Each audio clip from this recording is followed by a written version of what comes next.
Hi there. This is chapter 7 of Bill's New Frock. It's the last chapter, and I'm glad to see it's called Happy Ending. Maybe the day had been more tiring than he'd realised. Maybe the schoolwork was harder than usual. Bill wasn't sure. All he knew was he'd had enough. He wanted to go home. It had been the most horrible of days, and he'd been glad to have it over with. The clock hands seemed to crawl. Each time he looked up, they had scarcely moved. The afternoon seemed endless. Endless. And then, at last, the bell rang, and after the usual shouting and clattering and tidying of chairs, everyone made for the door. As Bill went past her, Mrs. Collins stretched out a hand to hold him back for just a moment. "You're still not looking quite right to me," she said. "I can't work out what it is, but let's hope that you're your old self again tomorrow." "Yes," Bill agreed with her fervently. "Let's hope." He had his doubts, though, and it was a dispirited Bill Simpson who trailed down the school drive, dragging his feet. At the gates, Paul was jumping up and down beside his baby sister's pushchair, excitedly telling his mother about the race. They smiled and waved, but Bill pretended not to see. He was, it has to be admitted, in the worst mood. He felt angry and bitter and resentful, and he was so sick of the silly pink frock that he would have liked the ground to open up and swallow him. But no such luck. In fact, worse was to come, it seemed, for there at the corner, nesting on one of the dustbins, was Mean Malcolm, waiting for his gang.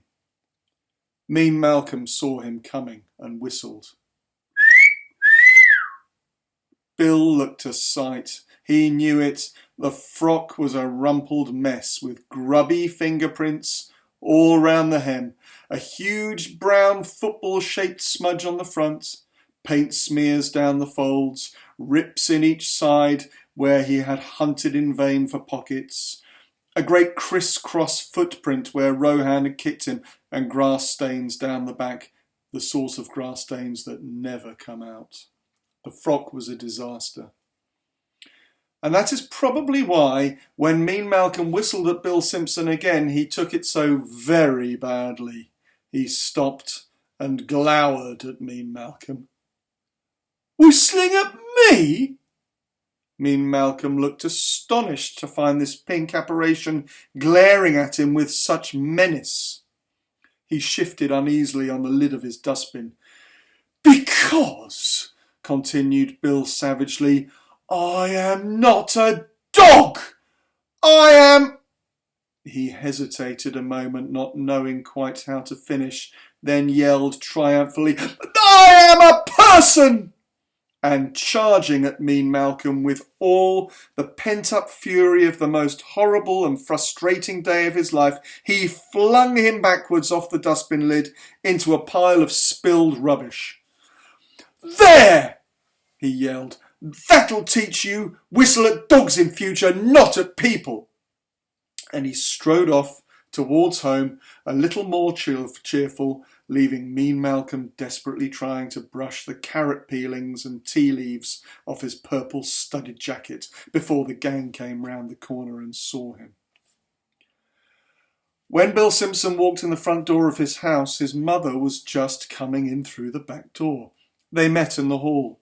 Mrs. Simpson stopped in her tracks. She stared at Bill in absolute horror. "Look at you!" she declared. "Look at you, what a mess! Fingerprints, smudges, paint smears, rips, footprints, turn around!" Obediently, Bill spun round. He heard his mother gasp. "Grass stains!" she shrieked. "The kind that never come out!" Bill shrugged. It wasn't his fault after all. He never asked to wear a silly frock. Bill's mother sighed.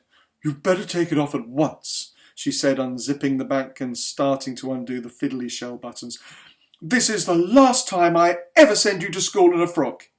She peeled the offending dress up over his head and gave him a little push towards the stairs. Bill needed no prompting. He ran up to his bedroom and pulled on a pair of jeans and a shirt. Then he took the tiniest sideways peep in the mirror.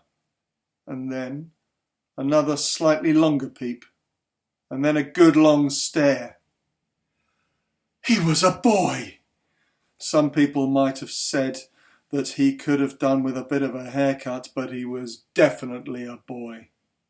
Never in his whole life had Bill felt such relief. Bella the cat came up the stairs and rubbed her soft furry body around his ankles in the usual way. She didn't seem to notice any difference. Bill picked her up and buried his face in her fur. "It's all right," he whispered to her delightedly. "It's over. It's over. It doesn't matter if it was a dream or not. Whatever it was, it's all over." She purred contentedly in his arms. He held her tight.